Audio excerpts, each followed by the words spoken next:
नमस्कार, स्वागत है आपका अजीत अंजुम जी के प्लेटफॉर्म पर। मैं हूं नीलू व्यास। यूपी में काबा, बिहार में काबा गाने वाली जो लोक गायिका, जो देश की जाने मानी लोक गायिका है नेहा सिंह राठौर, उनके बारे में कुछ ऐसी खबरें आ रही हैं कि वो उनको शायद राजनीति में टिकट मिलने वाला है। अब टिकट कौन सी पार्टी देगी, वो कहां से लड़ेंगी, लेकिन हाल में आपने देखा है कि जिस तरीके से उनको टारगेट किया जा रहा है और लगातार उनके बारे में जो बातें कही जा रही हैं, सोशल मीडिया पर ट्रेंड चलाया जा रहा है, वो वाकई में बहुत ही आपत्तिजनक है। अभी कल जब सुप्रिया शिनेट को लेकर भी विवाद हुआ था, तब भी नेहा सिंह राठौर ने तमाम सवाल खड़े किए कि मोदी जी का परिवार उन महिलाओं को एक तरीके से बचाने में लगा रहता है। मोदी जी का जो तंत्र है वो उन महिलाओं को बचाता है जो कि बीजेपी की महिलाएं हैं, लेकिन अगर जो दूसरी महिलाएं हैं उनको किसी तरीके से नजरअंदाज कर दिया जाता है। तो आज नेहा सिंह राठौर हमारे साथ हैं। नेहा जी, आपका बहुत बहुत स्वागत है अजीत अंजुम जी के प्लेटफॉर्म पर। और पहला सवाल तो यही है कि अ, आपको जिस तरीके से लगातार टारगेट किया जा रहा है, अभी एक सोशल मीडिया पर ट्रेंड चला दिया गया था मियाँ खलीफा के नाम पर, और उसको जब भी हम खोलते थे तो उसमें दो तस्वीरें, एक तरफ मियाँ खलीफा की और दूसरी तरफ आपकी तस्वीरें चल रही थी। ये क्यों इस तरह से पीछे पड़े हैं? क्या इन लोगों को भनक मिल गई है कि आप राजनीति में एंटर करने वाली हैं, तो इसलिए आपके खिलाफ इस तरीके का एक मैलिशियस कैंपेन चलाए? अब पता नहीं मैम, इन लोगों की हमेशा से आदत रही है, ये कोई पहली बार नहीं हुआ है। मुझे लगता है कि मैं पिछले 4 सालों से भोजपुरी में अश्लीलता को लेकर के एक्टिव हूँ। तो ये अक्सर ऐसा होता रहता है कि ये मुझे भद्दी-भद्दी, गंदी-गंदी गालियाँ देते रहते हैं। पर ट्रेंड में ये कल या परसों दिन आ गया, मियाँ खलीफा करके ट्रेंड कर रहा था और मेरा एक फ़ोटो निकाल कर के जो मेरे ट्विटर पे डीपी लगा हुआ है उसको निकाल करके, और एक साइड मियाँ खलीफा जो कि पॉर्न स्टार हैं और एक साइड में मेरा करके कि भाई इसकी तो शक्ल इससे मिलती है, ये तो ऐसी ही है, इसका चश्मा देखो। और ये लोग ज्यादातर वो लोग हैं जिनके नाम के आगे ब्रैकेट में मोदी का परिवार लिखा हुआ है। तो इन लोगों ने ये सारी चीजें शुरू कर दी। बहुत बाद में मैंने इस पे नोटिस किया, क्योंकि मैं इग्नोर कर रही थी कि अरे ठीक है, ये तो इन लोगों का रोज रोज का काम है, क्या छोड़ो हटाओ। पर जब ये ट्रेंड में आ गया तो मुझे लगा कि भाई ये तो हक है ही मेरा, स्मृति ईरानी जी से जो कि महिला कल्याण एवं बाल विकास मंत्री हैं, उनसे मैं पूछूं कि भाई मैडम ये क्या चल रहा है, और ये चल रहा है तो ये नहीं चलना चाहिए। मेरा सवाल राष्ट्रीय महिला आयोग से भी है कि भाई मेरे मामले को संज्ञान में क्यों नहीं लिया गया। ये कैसे कोई बर्दाश्त कर ले रहा है कि एक पूर्वांचल की बेटी को, एक किसान परिवार से मैं आती हूँ मैडम, मैं आपको ये बता देना चाह रही हूँ, मैं बहुत छोटे से परिवार से आती हूँ और मैं कोई चुनी हुई लोक गायिका नहीं हूँ, मैं कोई सांसद और नेता नहीं हूँ, कोई मैं नेता विधायक मंत्री नहीं हूँ। मैं बहुत ही साधारण सी एक लोक गायिका हूँ, मैं अपना काम कर रही हूँ। तो मुझे डिमोरलाइज करने की कोशिश की जा रही है, मुझे हतोत्साहित करने की कोशिश की जा रही है।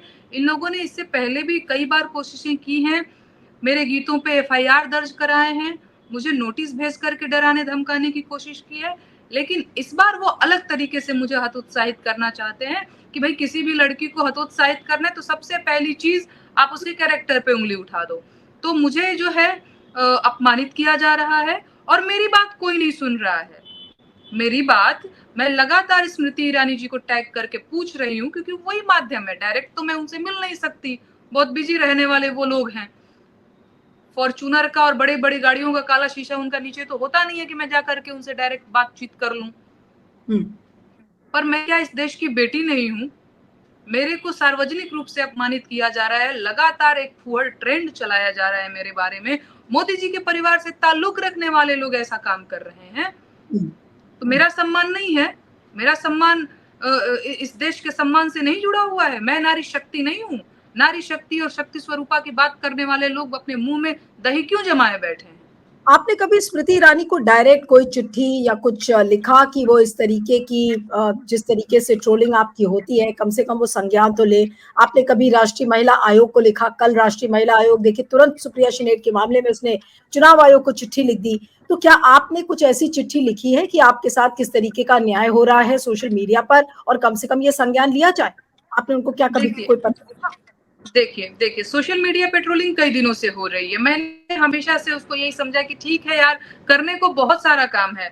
अब मैं सोशल मीडिया के ट्रोल्स को मैं इतना तवज्जो नहीं देना चाह रही थी कि ठीक है, मेरे पास अपना बहुत सारा काम है, वो करना है। ये नहीं कि वो फलाने ने गाली दिया उनके खिलाफ एफआईआर करो, उन्होंने किया उनके खिलाफ करो। लेकिन कल परसों जो चीज हुई है, जो फूहड़ एक ट्रेंड चलाया गया, उससे मैं काफी आहत हुई हूँ। दूसरी चीज जो अभी मैंने शिकायत आपने दर्ज करने की बात की, अभी आप देख पा रही हैं मैं ठीक से बैठ नहीं पा रही हूँ। मुझे 2-3 दिनों से ये बैक में थोड़ा इश्यू हुआ। अभी इंटरव्यू शुरू होने से पहले मैंने कहा कि नहीं मैं बेल्ट लगा लेती हूँ, मैं बोल भी रही हूँ, तो मुझे लग रहा है कि मैं ज्यादा देर तक बैठ नहीं पाऊंगी। तो मैं सक्षम अभी नहीं हूँ कि मैं बाहर जा करके कहीं कम, मैं एकदम घर के अंदर ही बैठी हुई हूँ। तो मैं जरूर इसके खिलाफ जरूर सोचूंगी, करूंगी भी, लेकिन अभी तो मेरा स्वास्थ्य थोड़ा कम ठीक है। तो मैं ट्वीट के माध्यम से ही, ट्विटर तो एक बहुत बड़ा प्लेटफॉर्म है, कंगना रनौत जी की बात तो ट्विटर से ही सुनी गई है। अब कंगना रनौत जी तो नहीं गई होंगी, नहीं गई है शिकायत दर्ज कराने, ट्विटर से ही देखा गया है ना। बिल्कुल। भाई कंगना रनौत इस देश की सिर्फ बेटी है क्या? मैं इस देश की बेटी नहीं हूँ। मैं राष्ट्रीय महिला आयोग से भी पूछना चाहती हूँ, क्योंकि वो इस देश की कई महिलाओं की उम्मीद की किरण है कि भाई कुछ हमें होगा तो हम जाकर के राष्ट्रीय महिला आयोग के पास ये शिकायत दर्ज कराएंगे और हमारी बात सुनी जाएगी। लेकिन फिलहाल मैं देख रही हूँ कि सिर्फ भाजपा से जुड़ी महिलाओं के लिए राष्ट्रीय महिला आयोग जो है वो उनके काम करने का इच्छुक है। जो भाजपा से जुड़ा नहीं है वो इस देश में दोयम दर्जे का नागरिक है, उसके लिए कोई लेकिन सुनवाई नहीं है। लेकिन नेहा, आपको आपको किसी पे शक है कि कौन ये वो लोग हैं जो आपके पीछे इस तरीके से पड़े हुए हैं, इस तरीके से आपकी ट्रोलिंग कर रहे हैं? आपको किसी पर शक है, कोई खास इंसान जिसका आप रोल देखती हैं इस तरीके से? किसी खास इंसान को मैं किसी एक को नहीं कह सकती, ये मोदी जी के परिवार से ताल्लुक रखने वाले लोग हैं। ये मैं कैसे कह रही हूँ? क्योंकि उनका जो यूजर नेम है उसके आगे मोदी का परिवार लिखा हुआ है।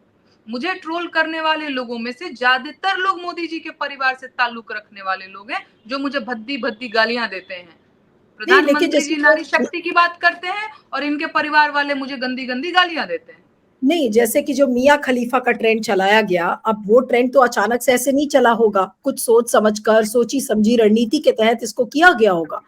हाँ, सोची समझी रणनीति ये है मैडम, मैं आपको बता दे रही हूँ कि देखिए, मेरे साथ या मेरे पास कोई पॉलिटिकल बैकग्राउंड तो है नहीं, मैं एकदम से स्वतंत्र हूँ, मैं किसी भी पार्टी से जुड़ी हुई नहीं हूँ। तो इनके लिए मेरे को टारगेट करना बड़ा आसान है। देखिए, मैं यूपी बिहार से आती हूँ, मेरा बैकग्राउंड वैसा बहुत वीवीआईपी कल्चर में मैं पली बढ़ी भी नहीं हूँ, बहुत साधारण परिवार से आते हैं। एक साधारण परिवार की लड़की को, एक यूपी बिहार की लड़की को अगर आपको हतोत्साहित करना है ना, तो आपको बहुत ज्यादा कुछ करने की जरूरत नहीं है। आप बस कह दीजिए कि तुम्हारा जो चरित्र है वो ठीक नहीं है, तुम बदचलन हो, इस टाइप के 2-3 चीजों का लांछन लगा दीजिए। इसके बाद या तो पंखे से लटक जाएंगी या तो वो घर में अपना मुंह ही नहीं दिखाएंगी। मैं वैसी लड़की नहीं हूँ, मैं इन ट्रोल से घबराने वाली लड़की नहीं हूँ कि हाँ है तोबा है दैया, अब तो क्या हो गया, अब तो बड़ा बुरा हो गया, अब नहीं, तो। लेकिन एक सवाल ये भी है नेहा कि जो लोग आपको ट्विटर पर अपना नाम, उनका जो ट्विटर हैंडल है उसके ब्रैकेट में लिखा हुआ है मोदी का परिवार, वो अगर आपके पीछे पड़े हुए हैं तो जाहिर सी बात है कि ये तो बीजेपी के ही लोग होंगे। तो आपको किसी पे शक है, कुछ खास आपको लगता है कि नहीं किसी एक पर्टिकुलर व्यक्ति ने किया होगा, या ये पूरे एक तंत्र का हिस्सा है कि नेहा सिंह राठौर लगातार सवाल उठाती है इसलिए इसको इसीलिए इनकी ट्रोलिंग इस तरह से करो? ये पूरे तंत्र का हिस्सा है उनके। और मैं क्योंकि लगातार बेरोजगारी पे सवाल उठाती रहती हूँ, लगातार महंगाई पे सवाल उठाती रहती हूँ, लगातार मैं किसानों के मुद्दे पे, गरीबी पे, महिलाओं के उत्पीड़न पे लगातार मैं कुछ न कुछ गीत के माध्यम से या ट्वीट्स के माध्यम से अपनी बात रखती रहती हूँ और लोगों की बात उठाती रहती हूँ। तो ये हमेशा से मुझे गाली देते हैं, ये कोई पहली बार नहीं हुआ है। पहली बार ये ट्रेंड में आ गया है और ट्रेंड में एक फुहड़ तरीके से ट्रेंड में आया लेकिन है, ये तो कितना ट्रेंड में कितना पहली बार आया ट्रॉमेटिक, जब पूरा ये एक सिस्टम आपको ट्रोल करने में लग जाता है, जो कि दिख रहा है कि मोदी का परिवार उसमें लिखा हुआ है, और पूरा सिस्टम जब आपको ट्रोल करता है तो कितना ट्रॉमेटिक होता है काम के बीच में इस तरीके का एक ट्रॉमा झेलना। आज ये भी तो लोगों को पता होना चाहिए, आप गीत लिखती हैं फिर गाती हैं, उसको आसान नहीं है उस पूरे काम को एक साथ जोड़ना, और इसके बीच में ये सब ट्रॉमा, इसको कैसे झेलती हैं? देखिए, मैं सच बता रही हूँ, मैं बार-बार वही बात कह रही हूँ कि मैं जहाँ से और जिस बैकग्राउंड से आती हूँ, वहाँ पे ये सारी चीज़ें ना बिल्कुल वैसी हैं कि हमारे मम्मी-पापा या हमारे घर परिवार के लोग ये कह दें कि ये काम छोड़ दो। हुँ। क्या हम देख रहे हैं तुम्हारे बारे में? क्योंकि सोशल मीडिया से तो सभी जुड़े हैं। मैंने तो कई बार ऐसा हुआ है कि इनकी गंदी गालियों की वजह से मैंने अपने पिताजी को फेसबुक से ब्लॉक कर दिया, कि वो हुँ। नहीं देखने पाएँगे। मैंने अपने भाई को भी ब्लॉक कर दिया था। पर भाई सोशल मीडिया में आप कहाँ-कहाँ से आप उनको ब्लॉक करेंगे? खबरें चल रही हैं। हुँ। मेरे भाई ने तो अब उसने ये बोला कि ठीक है, सतर्क रहना, सावधान रहना, सजग रह के रहने की ज़रूरत है। बहुत ये खराब टाइम चल रहा है, लोग बहुत ज़्यादा जो है उदंडता पे उतारू हो चुके हैं, वो कुछ भी करेंगे अभी। तो मेरे घर में तो ऐसा है, मेरे हस्बैंड बहुत सपोर्ट करते हैं। उनका ये रहता है कि लेकिन ठीक है कि कोई कितना भी सपोर्ट करे, लेकिन खुद से ही कभी-कभी लगता है कि भई ये क्या चल रहा है? मेरे ससुर हुँ। जी मैं शादीशुदा हूँ। मेरी नई-नई अभी शादी हुई है, 2 साल भी मेरी शादी को नहीं हुए हैं। गाँव घर में भी लोग ऐसे बातें बनाते रहते हैं। मैम यही सच्चाई है कि हुँ। बताओ-बताओ फलाने की बहू के बारे में तो अरे ये तो है ही ऐसी। वो उनको पूरी सच्चाई से कोई मतलब नहीं है कि एक फूहड़ ट्रेंड नाम की भी कोई चीज़ होती है।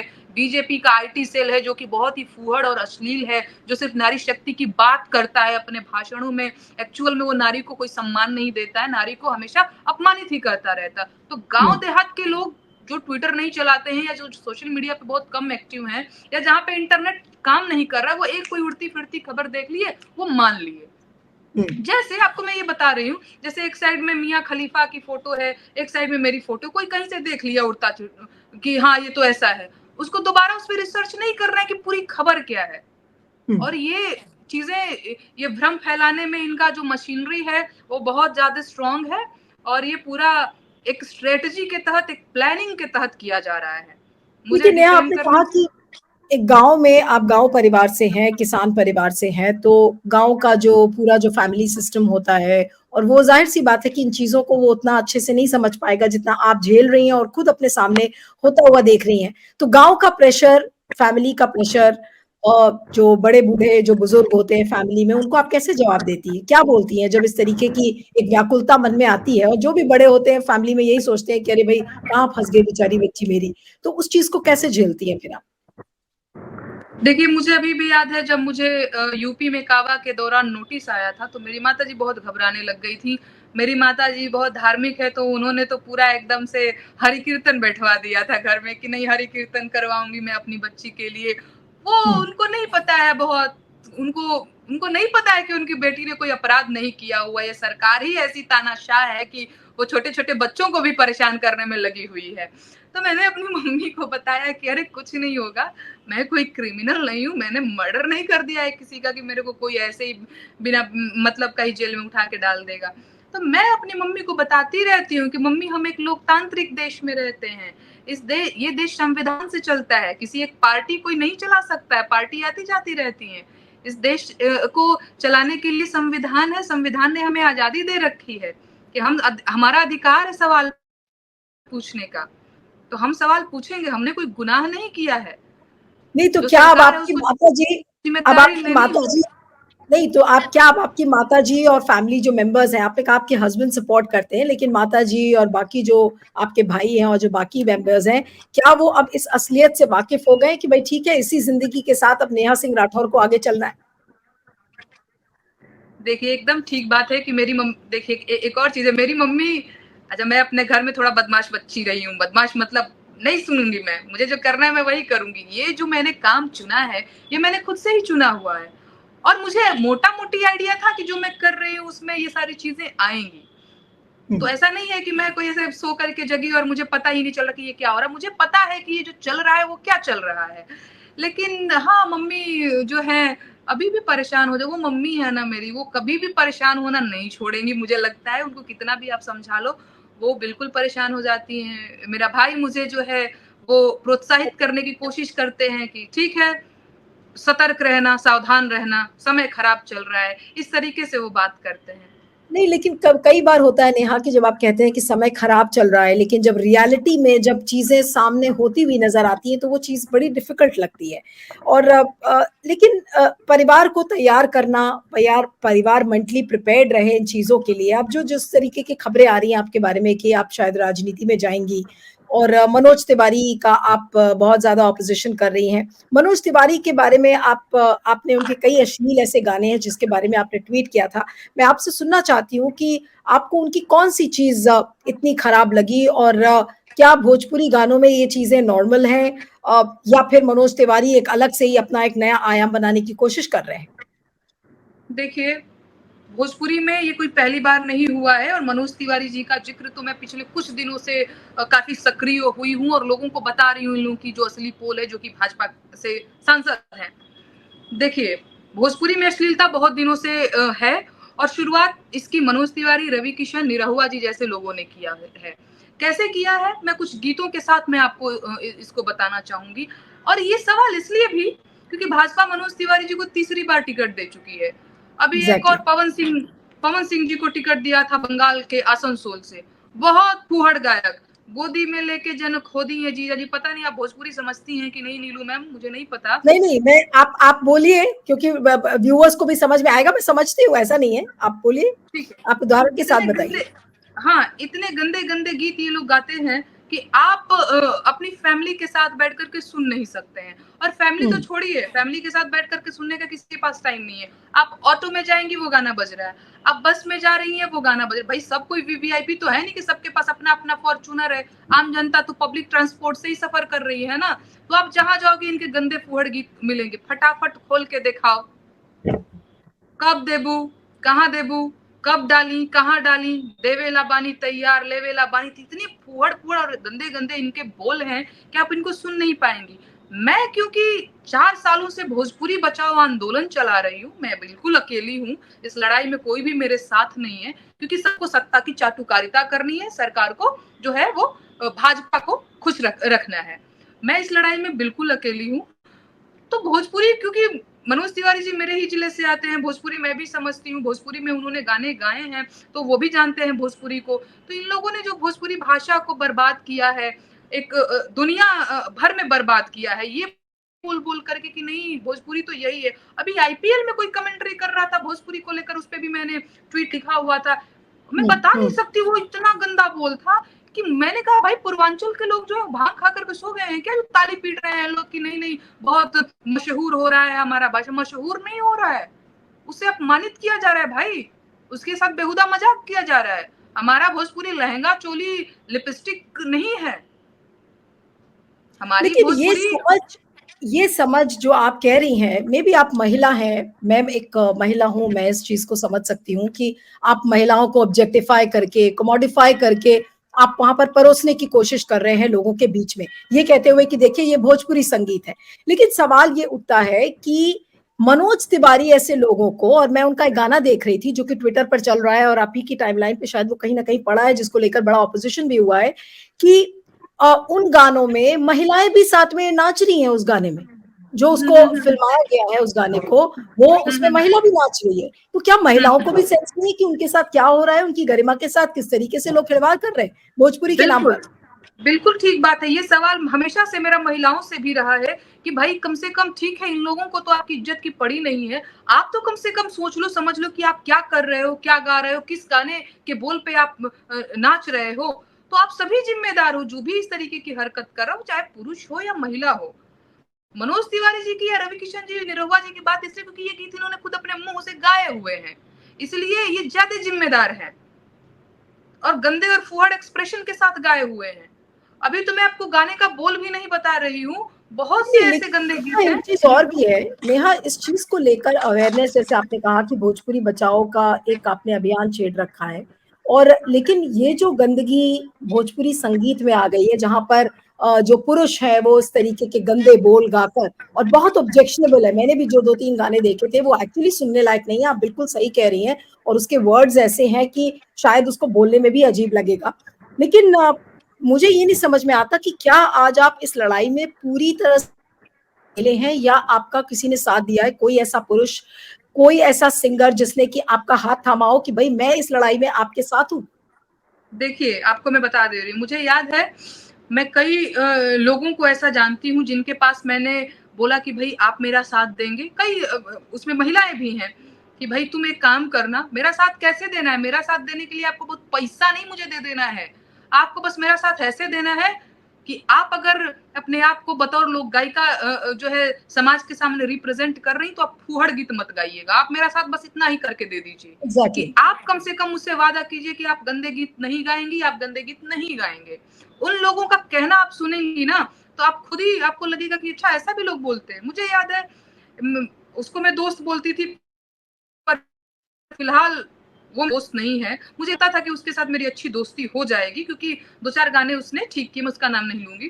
तो मैं एक दिन ऐसे ही मैं उसके साथ कुछ चाय कॉफ़ी पी रही थी, मैंने कहा कि देखो तुम एक काम करना, हम और तुम साथ में इस लड़ाई को लड़ा जाएगा और साथ में फ्रंट पे बोला भी जाएगा, तुम कभी फूहड़ गीत मत गाना, कम से कम एक लोग तो शुरुआत करें।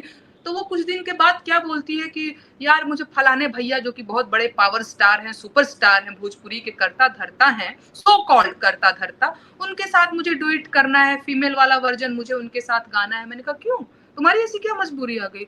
नहीं यार व्यूज नहीं आ रहे हैं मेरे चैनल पे, मुझे भी तो लोगों के बीच फेमस होना है, अच्छे गीतों में व्यूज नहीं आते हैं, थोड़ा सा मसाले, पता है आपको फूहड़ गीतों को ये लोग फूहड़ गीत नहीं कह पाते हैं, कहते हैं थोड़ा मसालेदार, थोड़ा चटपटा गीत गाना। तो चटपटा गीत क्या होता है? तो मैं बिल्कुल इस लड़ाई में अकेले हूँ। दूसरी लेकिन चीज क्या है ना मैडम, ये जो एक लड़ाई है, जो आप अश्लीलता की बात कर रही हैं, और जो आपकी उस दोस्त ने कहा कि देखिए व्यूज नहीं आएंगे अगर हम अश्लील गाने नहीं गाएंगे, तो अगर महिलाओं में ही अगर इस चीज को लेकर एक ऐसा रियलाइजेशन है, तो इस लड़ाई को आप कितने देर तक आगे लेकर जाएंगी? और अल्टीमेटली आप भी अगर उसको एक कमर्शियल एस्पेक्ट बनाएंगी, तो आपके सामने भी वही चीजें आएंगी। आज जो मनोज तिवारी ठुमक ठुमक कर गाना गाते हैं और उस गंदे बोल को बोलकर वो गाना गाते हैं, और उनके जो विजुअलाइज सॉन्ग्स हैं वो तो उससे भी ज्यादा गंदे हैं। तो इस लड़ाई में कितनी दूर आप आगे चल पाएंगी, जहां देखिए पर मैम ये व्यूज का लड़ाई प्रेशर है, जहां पर सोशल मीडिया का प्रेशर है, और पूरे सिस्टम का प्रेशर है? पूरे सिस्टम का प्रेशर है। मैं बार-बार ये चीज़ कह रही हूँ कि इस लड़ाई में मैं एकदम अकेले हूँ, मेरे साथ लोग नहीं हैं। क्यों नहीं है, ये दूसरी चीज़ मैं आपको बताना भूल गई, मैं उसको भी बता दे रही हूँ। क्योंकि यहाँ पे देखिए कई सारे जिलों में, राज्यों में बहुत सारे सांस्कृतिक आयोजन होते हैं सरकार के द्वारा। उन मंचों पर ऐसे फूहड़ कलाकारों को बुलाया जाता है, आपको ये बात पता है? वहाँ हम्म। पर जाकर के भी ये लहंगा और चोली की बात कर रहे हैं और कल्चर का नाम है फलाना महोत्सव। अवध हम्म। महोत्सव में चल रहा है चोली और लहंगा की बात।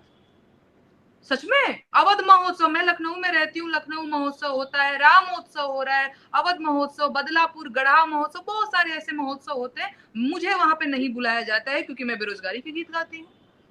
मेरे साथ ये भेदभाव होता रहा है, पिछले 4 सालों से होता रहा है। मुझे कंसीडर ही नहीं किया जाता है, उससे भी मुझे दिक्कत नहीं है। लेकिन ये कल्चर को प्रमोट करने के नाम पे जो ये लहंगा चोली वाले कलाकारों को बुलाया जाता है, इनको भी डर है कि भाई साहब अगर हम सरकार के खिलाफ या बेरोजगारी के कुछ गीत गा देंगे, या नेहा सिंह राठौर के साथ मेरी कोई फोटो आ जाती है, या किसी को पता चल जाता है कि हम नेहा सिंह राठौर के साथ जुड़े हुए हैं, तो भाई सरकार के द्वारा हमको नोटिस मिल जाएगा और ये जो है सांस्कृतिक मंचों पर हमको जगह नहीं मिलेगा। इस लड़ाई में मैं बिल्कुल अकेली हूँ, एकदम अकेला चना जैसी हूँ। पर इसका मतलब ये नहीं, इस लड़ाई में मुझे बहुत धैर्य की जरूरत है और मेरी उम्र बहुत छोटी है मैम, मैं अभी 27 साल की भी नहीं हुई हूँ। तो बहुत कुछ सीखना भी है मुझे, बहुत धैर्य विकसित करना है अपने अंदर। नहीं, लेकिन नेहा, जब आप देखती हैं कि अलग अलग महोत्सव में और खासकर जो सरकार के कार्यक्रम होते हैं और वहां पर इस तरीके से लहंगा और चोली का डांस होता है, और आप बराबर इस चीज को उठा रही हैं कि भाई ऐसे लोगों को एक्सपोज करने की जरूरत है कि राम महोत्सव में चोली और लहंगे का के गानों का क्या काम है। लेकिन क्या कभी आपको नहीं लगा कि आपको कोई ऐसा मौका मिले जिस महोत्सव में आप जाएं और आप वहां पर सरकार के मंचों पर ही आपको कभी ये गाने का मौका मिले और आप सरकार की पोल खोले? वैसे तो आप अलग से खोलती ही हैं और आप लगातार सारे सवालों को उठा रही हैं, लेकिन कभी ऐसा हुआ कि गलती से किसी आप एक ऐसे कार्यक्रम में पहुंच गई जहां आपको पता चला कि ये तो सरकार का है, और आपने वहां पर अपना बेरोजगारी और गैस सिलेंडर से जुड़ा हुआ गाना गा दिया, तो लोगों को मैं बुरा लग आपको गया? बता तो रही हूँ नीलू जी कि अगर आप मेरी बात पहुंचाना चाहें तो सरकार तक इस प्लेटफॉर्म के माध्यम से जरूर पहुंचाइएगा कि नेहा सिंह राठौर चाहती हैं कि बीजेपी जो है वो भी अपने मंचों पर बुलाए या सांस्कृतिक आयोजनों में बुलाए। मैं बेरोजगारी की और महंगाई की मैंने ढेर सारे गीत लिखे हुए हैं, वो मैं सुनाना चाहती हूँ। बहुत बार मैंने अजीत सर के भी प्लेटफॉर्म से सुनाया है, अपने सोशल मीडिया हैंडल से तो सुनाती ही रहती हूँ। मैं सांस्कृतिक मंचों पर भी जाकर के बताना चाहती हूँ कि हमारे देश के युवा रोज मार खा रहे हैं, लाठी खा रहे हैं, उनकी आवाज सुनी जाए। पर बात आपको पता है, मुझे बुलाया ही नहीं जाता है। बात तो बुलाने की छोड़ दीजिए, मेरे इवेंट्स कैंसिल करा दिए जाते हैं। फैजाबाद में कुछ अशफाक उल्लाह खान की याद में मनाया जाता है जेल के अंदर, तो पता चला वहां की प्रशासन को, तो उन्होंने वेन्यू ही कैंसिल करा दिया कि नहीं भाई ये लड़की नहीं आनी चाहिए। तो फिर वहां से जेल के अंदर जो कार्यक्रम होने वाला था वो फिर प्रेस क्लब में चला गया, वहां पे नहीं हुआ। बदलापुर महोत्सव में मुझे याद है मुझे बुलाया गया, अब मैं कल सुबह मुझे जाना है और शाम को कॉल करके मेरी मम्मी फोन कर रही है, तो इसलिए नहीं नहीं कोई बात हाँ, बार बार। तो बदलापुर महोत्सव में मुझे बुलाया गया, बुलाया जाने वाला था, अब सुबह मैं निकलने वाली हूँ, शाम को आयोजक ने कॉल किया, बोला कि नहीं नहीं नहीं वीवीआईपी जी, फलाने वीवीआईपी जी आ रहे हैं। तो मैंने कहा तो अच्छी बात तो है, बोले नहीं आप तो नहीं आ सकती, भाजपा के कोई मंत्री जी आ रहे हैं, वहां पे अगर आप गई तो भाई बड़ा दिक्कत हो जाएगी। मैं कितना डरते हैं महाराज आप लोग। फिर मैं नहीं गई। कई बार टीवी चैनलों के जो कॉन्क्लेव होते हैं ना मैडम, वहां पर भी मुझे बुलाया जाता है, और इसके बाद सुबह को बुलाएंगे, फिर शाम को बोलेंगे नहीं नहीं नहीं नहीं नहीं, ऊपर से बड़ा दबाव है। कितना दबाव ले रहे हो भाई, बहुत छोटी बच्ची हूं मैं, कितना डरते हो। तो ये होता है, ये नहीं बुलाते हैं मुझे। लेकिन क्या आपको समर्थन विपक्षी पार्टियों से मिलता है कि विपक्ष की जो पार्टीज हैं जो खुद ये सारे जनता के इश्यूज को उठाती हैं, कितना सपोर्ट आपको विपक्ष से मिल रहा है इस समय? मुझे जनता से पूरा सपोर्ट मिल रहा है, और मुझे जनता का ही सपोर्ट चाहिए, और जनता लगातार मेरे फेवर में है। कोई है या नहीं है, जनता है मेरे फेवर में, मैं लगातार मैं देख रही हूँ।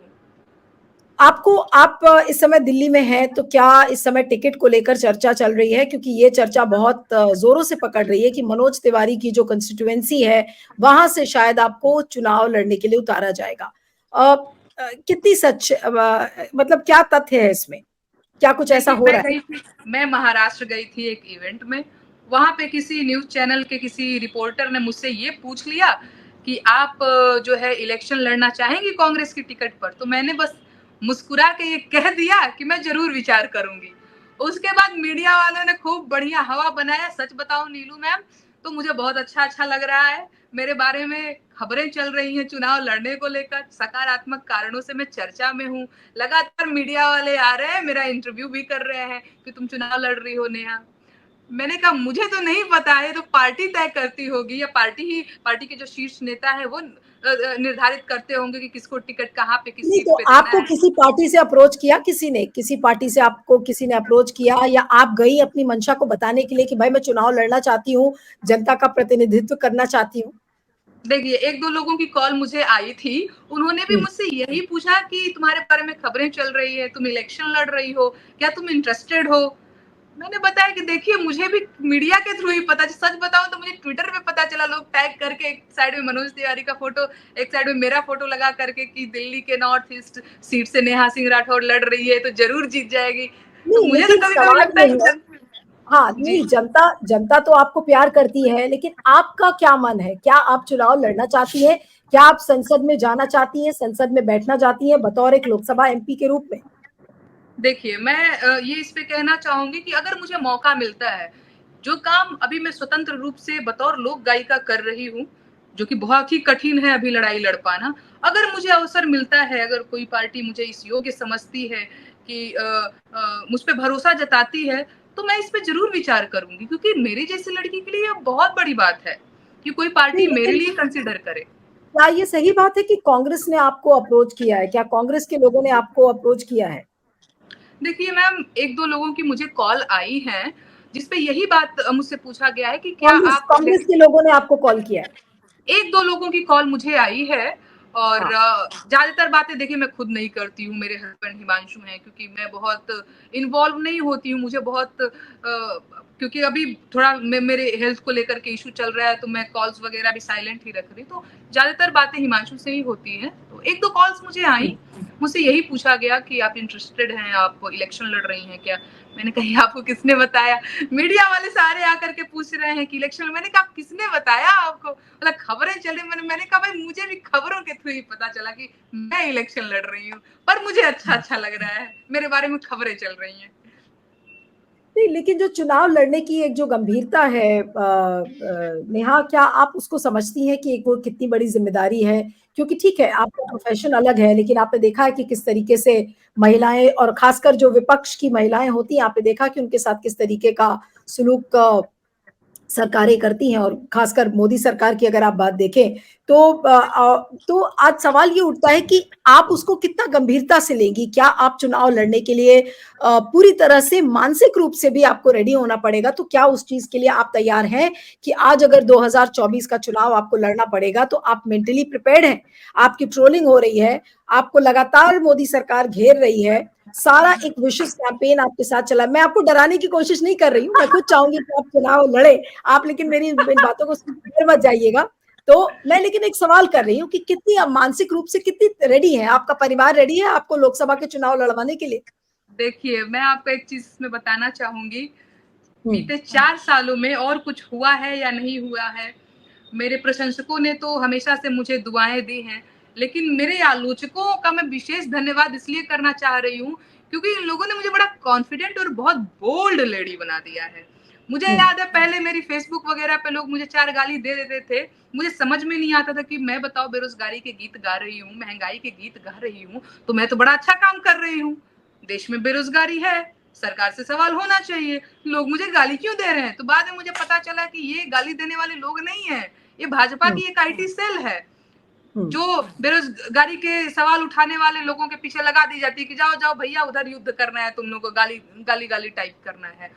तो इन आलोचकों ने मुझे बड़ा कॉन्फिडेंट बना दिया है, बड़ा ढीठ बना दिया है, और इतना ढीठ बना दिया है कि अब मैं ये समझने लग गई हूँ कि भाई किसी भी तरह की पॉपुलैरिटी हो वो अच्छी ही पॉपुलैरिटी होती है। अरे नहीं, बदनाम लेकिन होंगे तो क्या नेहा, नाम नहीं नेहा, होगा? अगर आपसे प्रेफरेंस पूछूं, आप किस पार्टी से लड़ना चाहेंगी? आपने एक आध इंटरव्यूज में भी कहा था कि शायद कांग्रेस के लोगों ने आपको अप्रोच किया था।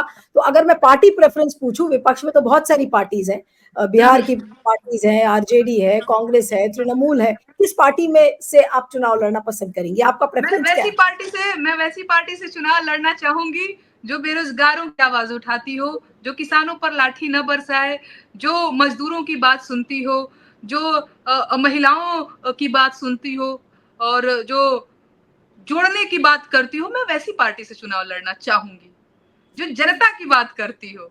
मैं वैसी पार्टी से चुनाव लड़ना चाहूंगी। हाँ, तो मैं ये पूछ रही थी कि जो आपका अपना प्रोफेशन है उसमें आपको रोज कुछ ना कुछ नया करना पड़ता है। तो यूपी में काबा हो गया, बिहार में काबा क्या जब हो गया, तो अब इस समय चुनाव के आसपास क्या आपकी कोई नई प्रस्तुति आने वाली है? अगर कुछ हो, कुछ शेयर करके सुनाना चाहें, क्योंकि इस प्रोग्राम को लोग देखेंगे। आज आपने बहुत सारी बातें अपनी दिल की कही हैं, तो आई एम श्योर काफी लोग इस इंटरव्यू को देखेंगे। तो मैं चाहूंगी कि कुछ एक आध लाइन आप सुना दे, मोदी जी को एक झलक दे दे अपने नेक्स्ट अटैक की। देखिए, बिल्कुल बिहार में काबा के बाद यूपी में काबा, और अभी 24 में काबा, देशवा में काबा जल्द आने वाला है। मैं उसको लिख भी रही हूँ, मेरे सामने एकदम से मैंने रखा भी हुआ है, लेकिन मैं अभी आपको सुनाऊंगी नहीं। और मैं अभी उसका फॉर्मेट रेडी किया हुआ है कि इन इन मुद्दों पे मुझे लिखना है। तो अभी मैंने लिखा नहीं है, लेकिन आज मैं शुरू करती हूँ। हो सकता है एक आध दिन में मैं इसको पूरा कंप्लीट कर लूंगी, और बहुत जल्दी इसी प्लेटफॉर्म पे मैं आपको वो गीत सुनाऊंगी। देशवा में काबा, 24 में काबा। Okay. Thank you. Thank you, Neha. Thank you so much. Thank you. Thank you. Thank you.